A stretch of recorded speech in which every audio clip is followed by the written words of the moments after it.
So if you are a cohort, you probably know that Colleen Hoover has recently released a book, Moji, and it's called Heart Bones. To be honest with you, I don't know what it is about because I don't read blurbs, especially for Colleen Hoover books, wherein you don't really know what you would expect. And Moji here is listening to me. So yeah, I got a copy of Heart Bones the moment that it was released, and it's unfortunately not the paperback version, but the Kindle version. And yeah, so I'll be doing a reading vlog for this. I'll be bringing you along as I journey onto reading this Colleen Hoover book. So, good morning. I just woke up and I would just like to give you guys an update on Heart Bones. Last night, I thought I was going to be able to read the book. Well, of course, unfortunately, I wasn't. I had to do some work. I had some deadlines, and well, that's adulting life. And I took the chance to read at least the first chapter of the book before I go to sleep. Hopefully, I'll be able to have enough time today to read the rest of the book. And I'm just gonna give you guys my first impression on the first chapter of Heart Bones. As always with Colleen Hoover books, I never read the blurb, so I don't know what to expect. But I think this one is quite heavy. The first chapter like sets a heavy tone. There's lots of content warnings here, even at the first chapter, because our main character is the daughter of a drug addict, and there's immediate character death at the onset of the book. So there's also a lot of hatred on the heart of our main character, with an absent father and a drug addict mother. I don't know yet where the story would take me, as that's all that I got from the first chapter. But again, Colleen Hoover's writing is superb. It's a very easy and quick to read, but the lines that she used like go straight into the heart. I don't know, but that extremely amazing writing style is the main reason why I adore her writing so much. So yeah, I'll be reading again for the rest of the day. I'll send you guys an update.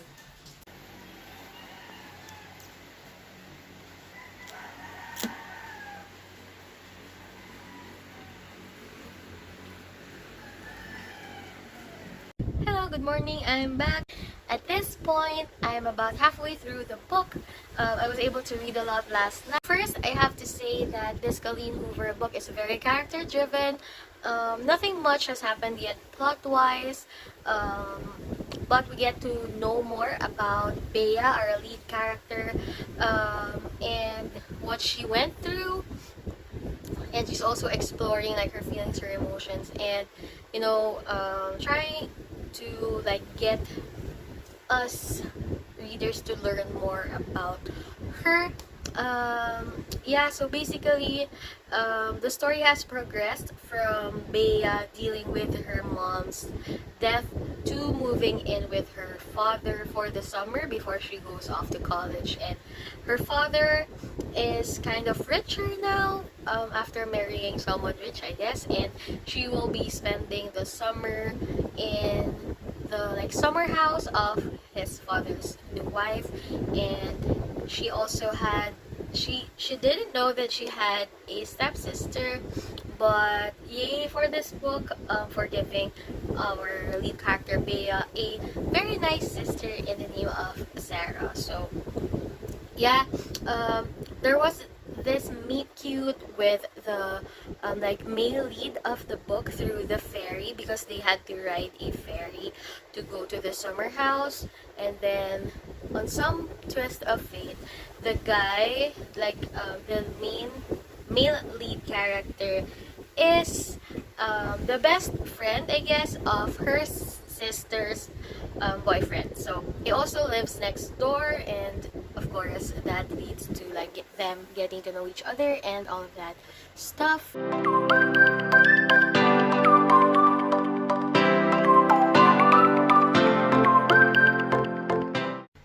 Hey, I'm back and I am done with Heart Bones. I just finished it a few seconds ago, and let me just say that I loved it. I loved it a lot. Like, this book showed why I love Colleen Hoover, and yeah, I just it's very hard to put into words what I'm feeling right now, because I spent an hour or so reading the last half of the book and it just flew. There were revelation after revelation that made me like more eager to learn what happens in the story.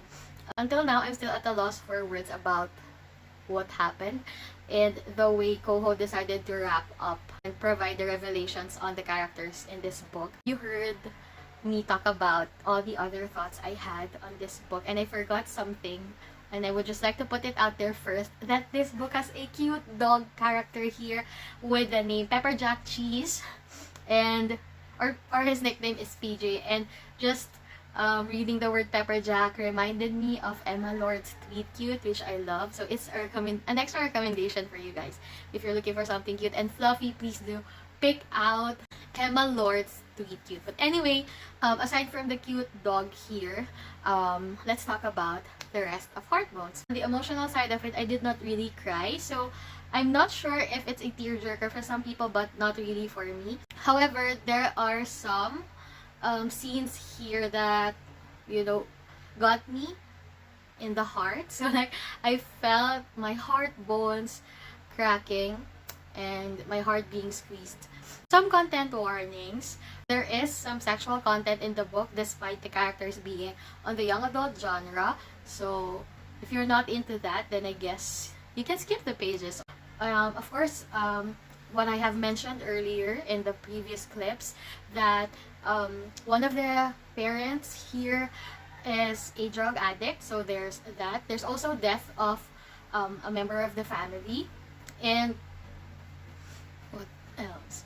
With Bea, on the onset of the book, she was starving, and there were a lot of descriptions of poverty here in the book. And one of the side characters, there's also mentions of an eating disorder, but that was addressed in the book. It's not like a serious disorder already at that point, but it's like bordering, being too weight conscious, and having issues with body image and self-image. But those were addressed in the story and resolved. Yeah, so those are the content warnings that I can think of at the top of my head right now. But in terms of the story itself, so it's really a contemporary romance with I guess some side themes that were discussed here. Is about family and self-love, and preparing yourself, I guess, to let people in, especially after you have been through a lot, knowing that both Bea and Samson, our love interest here in the book, were described, and they described themselves as damaged characters, and this book was like taking a chance on themselves and taking a chance on love. So yeah, I wasn't expecting the latter part of the book to go that direction, I guess, because throughout the story we have this like mystery surrounding our love interest, Samson. So there's not much that we get to learn about him, and that's also what made Bea even more interested in the guy. They had this game of asking questions and not getting answers, and listing some of the questions to get asked at a later date. But you know, even though they were just planning to have this summer fling, we all know going into a romance read that they would actually fall for each other, and that's what we get.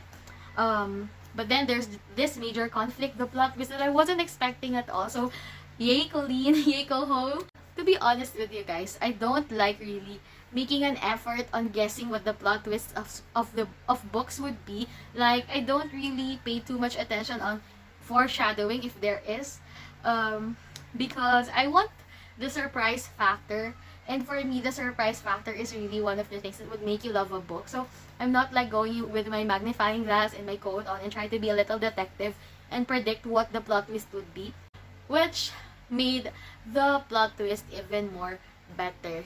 And I have to say, guys, the plot twist here wasn't what I was expecting. Like, I was sold with how everything was laid out at the start, so I didn't know that there's something like that that's gonna happen. Without spoiling anything, I just have to say this, that I love how Colleen created her characters. For example, Bea in particular, our lead, made good decisions in her life. And that's what I hope what young adults who get to read this book would learn. There are lots of life lessons here scattered all around the book, and I love not having to read love crazy heroines and heroes that like are not practical or like throwing away logic and you know their lives for love. I also love the family dynamic here. It's one of the best parts of the book. I wish that I had more like time with the way Bea developed her relationship with her father, but they did have some good moments of the latter part of the book. I loved the way the character Sarah was made, the stepsister turned best friend. I loved how there wasn't like any competition between the two. I also love Alana, her stepmother. Especially for someone who has been through so much, having like this mother figure finally in her life is like the best. I loved everything. I guess I just love everything about Heartbones, and especially, by the way, when the moment comes in the book where you finally understand why the title was the title, it's perfect. Like, chef's kiss. I'm giving it my chef's kiss because I was like, what the hell is Heartbones anyway? Like, is that even a term? Is that even a word? And you know me, I don't want to Google everything because I want to be surprised. And yeah, I loved it. I love the revelation on what Heartbones should be, and like this little inside joke, inside message between the two main characters on what Heartbones mean for them is perfect. And again, for those of you, this book I originally thought had an open ending. That would just leave us guessing on whether they do end up together or not. But thank you so much, Colleen, for giving us answers. Like, I was ready for like an unhappy ending or a happy ending, but not something that's like vague. I really hate that. And thank you, Colleen, for giving me answers. And so yeah, this book is a happy ending story. So if you're looking for a happy ending, then yay, you'll get it. And I think after everything bad that Bea and Samson had been through, they really deserved the happy ending that Colleen gave them. And this book is like perfectly sweet and heartbreaking, heart-wrenching, I guess. It's like the story is very simple. It's not too complicated. There's not too much happening. Like I said, I felt like the book was very character-driven. There's like not much to think about. And then there's just like this little moment of angst. But what can drive you to love and adore the book is the writing, the way the story unfolds. And I guess it's just the writing. I highlighted so much. I highlighted too many parts of the book. You can check on my Goodreads. Just look for Ina the Mood Reader on Goodreads and you'll understand what I'm telling you. I highlighted so much because Colleen really writes the best prose. There's so many quotable quotes here on the book that just like punches you in the face about life and love and everything in between, I guess. And there's so, I don't know, she just writes so beautifully. So yeah, at the end of this story, let me just say that Heartbones deserves more than 5 stars. It's such a great read, and you should pick it up if you have Kindle Unlimited on your phone or on your Kindle. Or I know if you're subscribed to Kindle Unlimited, then it's free for you. I think the paperback is out now already. But yeah, please do grab a copy if you're looking for a good romance read. Something that also gives life lessons and all of that. I don't know, Coho doesn't need any promotion from me anyway because she's just so amazing. But yeah, thank you so much for watching this little reading vlog that I did. And again, if you have some romance recommendations, please do comment them down below. And let's talk about Heartbones on my socials. All the links will be in the description box. And I hope to see you guys on the next video. Bye!